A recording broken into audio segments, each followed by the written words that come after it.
భారతదేశంలో ఎప్పుడైతే ఎన్నికలకు నిర్వహించడం కోసం ఎలక్ట్రానిక్ ఓటింగ్ మిషన్స్ ఈవీఎంస్ ఉపయోగించడం మొదలుపెట్టారో అప్పటి నుంచి కూడా వీటి మీద వివాదం అనేది నడుస్తూనే ఉంది. గెలిచినటువంటి పార్టీ ఏం మాట్లాడదు, ఓడిపోయినటువంటి పార్టీ మాత్రం ఈవీఎంలో ట్యాంపరింగ్ జరిగిందని, గోల్మాల్ జరిగిందని, హ్యాకింగ్ జరిగిందని చెప్తూ వస్తారు.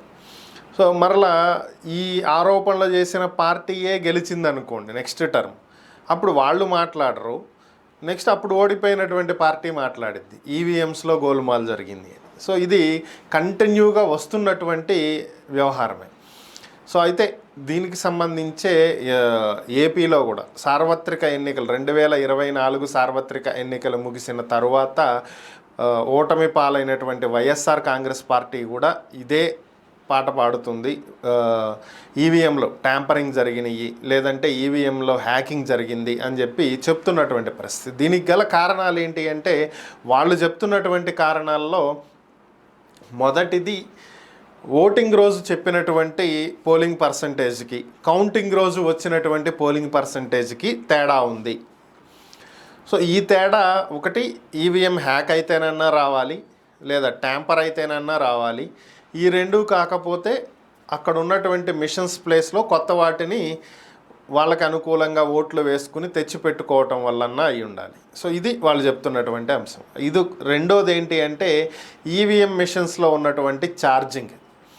సో ఈవీఎం మిషన్స్లో 21 రోజులు వాటిని స్ట్రాంగ్ రూమ్లో వాడకుండా పక్కన పెట్టేశారు.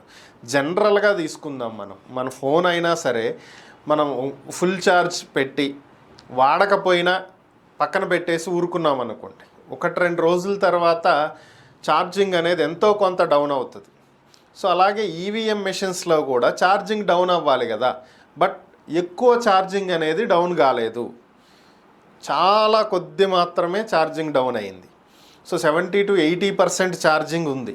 సో కాబట్టి ఇది దేనికి సంకేతం అంటే, స్ట్రాంగ్ రూమ్లో ఉన్నప్పుడు వాటిని మరలా ఉపయోగించన్నా ఉండాలి, ఛార్జింగ్ పెట్టైనా ఉండాలి. సో కాబట్టి ఇది ట్యాంపర్ ఏదో జరిగింది దీంట్లో అని చెప్పి వైసీపీ నాయకులు తీవ్రంగా అనుమానిస్తున్నటువంటి పరిస్థితి. వాళ్ళ అనుమానాలు నివృత్తి చేసుకోవటం కోసమే కొంతమంది వైసీపీ ఎమ్మెల్యేలు కొంచెం ముందుకు అడిగేసి మాక్ పోలింగ్ కావాలి అని చెప్పి ఎలక్షన్ కమిషన్ ఆఫ్ ఇండియాకి రిపోర్ట్ చేశారు. సో మాక్ పోలింగ్ నిర్వహించాలి అంటే దానికి తగ్గట్టుగా సంబంధిత ఫిర్యాదు చేసినటువంటి వ్యక్తులు డబ్బులు చెల్లించాల్సి ఉంటుంది. దీంట్లో భాగంగానే ఒంగోలు నియోజకవర్గం నుంచి వైసీపీ తరపున పోటీ చేసినటువంటి మాజీ మంత్రి బాలినేని శ్రీనివాస్ 5.5 లక్షలు చెల్లించి మాక్ పోలింగ్కి ఆయన పర్మిషన్ తీసుకోవటం జరిగింది. దీనికి సంబంధించే ఏపీ అధికారులకు ఇప్పటికే ఆదేశాలు వచ్చినాయి. స్థానిక జిల్లా కలెక్టర్ దీని మీద ట్రైనింగ్ కూడా తీసుకున్నారు. ఈ నెల 19 నుంచి 28 లోపు మాక్ పోలింగ్ అండ్ కౌంటింగ్ అనేవి జరుగుతాయి. సో అలాగే బొబ్బిలి ఇటు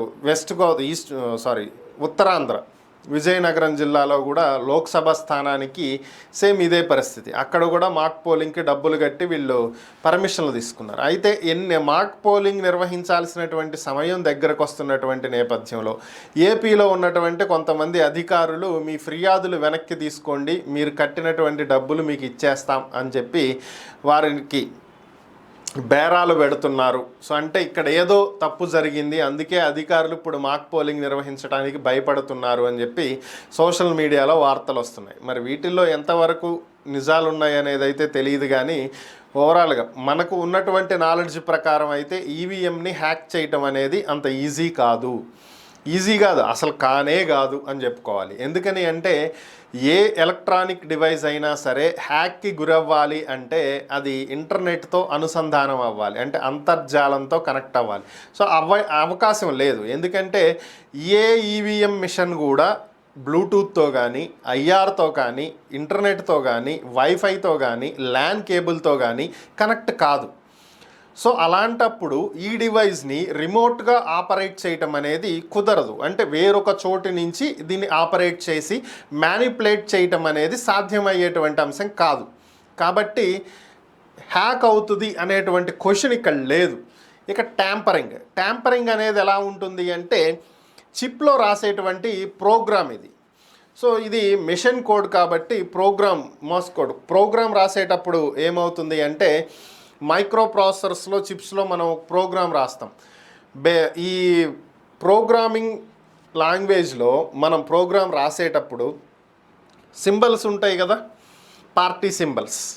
సో వాటి ఎదురు ఒక బటన్ కూడా ఉంటుంది. మనం ఏ బటన్ నొక్కితే దాని ఎదురుగా ఉన్న సింబల్కే ఓటు పడాలి. ఇది అక్కడ రాయాల్సినటువంటి ప్రోగ్రామ్. ఇన్ కేస్ మనం గనక ప్రోగ్రాంలో ఏదైనా మిస్టేక్ చేస్తే ఏ బటన్ నొక్కినా కూడా ఒకటే గుర్తుకి ఓటు పడేలాగా గనక ప్రోగ్రామ్ని సెట్ చేస్తే అదొకటి మాత్రం సాధ్యం అవుతుంది. అంటే ప్రోగ్రామ్ రాసే వ్యక్తి మీద అది డిపెండ్ అయి ఉంటుంది. అయితే దీన్ని ఓవర్కమ్ చేయడానికే పక్కన వీవీప్యాట్ అనేది ఒకటి పెట్టారు.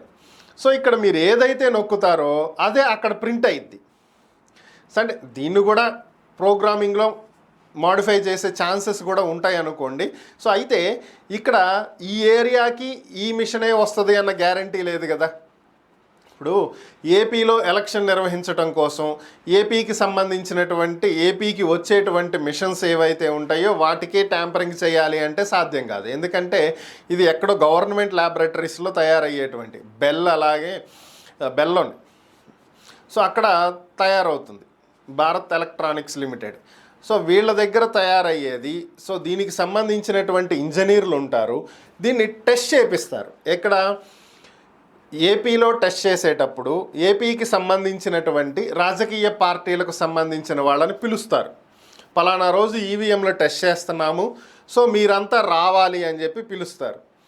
సో ప్రతి రాజకీయ పార్టీ వాళ్ళకు సంబంధించినటువంటి ఏజెంట్లను పంపించవచ్చు ఇక్కడికి. సో వీళ్ళ మొబైల్ ఫోన్స్ అన్నీ పక్కన పెట్టేసేయాలి. ఎవ్వరు మొబైల్ ఫోన్స్ తీసుకెళ్ళడానికి లేదు. అక్కడ టెస్ట్ చేసే ఇంజనీర్లు కూడా తీసుకువెళ్ళడానికి లేదు. ఇద్దరికి మాత్రమే పర్మిషన్ ఉంటుంది మొబైల్ ఫోన్ తీసుకువెళ్ళటానికి. అది బెల్ ప్రతినిధులకు, అలాగే ఎలక్షన్ కమిషన్ ఏపీకి చెందినటువంటి అధికారులకు. ఇది కూడా ఎందుకని అంటే ఒకవేళ ఏదైనా ఈవీఎం మిషన్ రాంగ్ వర్కింగ్ కనుక జరుగుతున్నట్లయితే దాని మీద ఒక బార్ కోడ్ స్టిక్కర్ అంటించి ఉంటుంది. దాన్ని స్కాన్ చేస్తే ఈ మొబైల్ ఫోన్ యాప్లో దానికి రిలేటెడ్ డీటెయిల్స్ వస్తాయి. వాటిని వేర్ హౌస్కి పంపించడానికి సపరేట్ చేస్తారు. దానికోసమే మొబైల్ ఫోన్ వాడేది. అంతకు మించి దేనికి పనికిరాదు. ఇందాక నేను చెప్పినట్టు ప్రోగ్రామింగ్లో ఏ బటన్ నొక్కినా కూడా ఒకదానికే పడేలాగా ఉంటే అది ఈ టెస్టింగ్కి వెళ్ళినటువంటి ఏజెంట్లకు తెలుస్తుంది అక్కడ. సో ఆటోమేటిక్గా వాళ్ళ ఈవీఎం మిషన్స్ మీద అబ్జెక్ట్ చెప్తారు. వాటిని అప్పుడే వేర్ హౌస్కి పంపించేయటం జరుగుతుంది. ఏవైతే వీళ్ళు ఫైనలైజ్ చేశారో వీళ్ళు ఫైనలైజ్ చేసిన ఓటింగ్ మిషన్స్ మొత్తం కూడా స్ట్రాంగ్ రూమ్కి వెళ్ళిపోతాయి. సో అక్కడి నుంచి మళ్ళా మోడిఫికేషన్స్ ఉంటాయి, జంబ్లింగ్. సో ఏవి ఏ పోలింగ్ బూత్కి వెళ్తాయి, ఏ డిస్టిక్కి వెళ్తాయి, ఏ కాన్స్టిట్యున్సీకి వెళ్తాయి అనేది ముందు డిసైడ్ చెయ్యరు. తర్వాత ఇవి 2 లెవెల్ 3 లెవెల్ జంబ్లింగ్ అనేది ఉంటుంది. సో ఖచ్చితంగా ఇదే వెళ్తుంది అన్న గ్యారంటీ లేనే లేదు. ఈ జంబ్లింగ్ అనేది స్థానికంగా ఉన్నటువంటి అక్కడ పోటీ చేస్తున్నటువంటి వ్యక్తుల కోరిక మేరకు కూడా లాస్ట్ మినిట్లో కూడా వీటిని జంబ్లింగ్ చేయొచ్చు, పాసిబిలిటీ ఉంది. లాస్ట్ మినిట్ అంటే ఓటు వేసే ముందని కాదు నా ఉద్దేశం. ఓటింగ్కి ఒక రోజు ముందు మిషన్స్ పంపిస్తారు కదా, అప్పటి వరకు కూడా జంబ్లింగ్ అవుతాయి. కాబట్టి ఎక్కడ ట్యాంపరింగ్కి హ్యాకింగ్కి అవకాశమే లేదు. There is no possibility.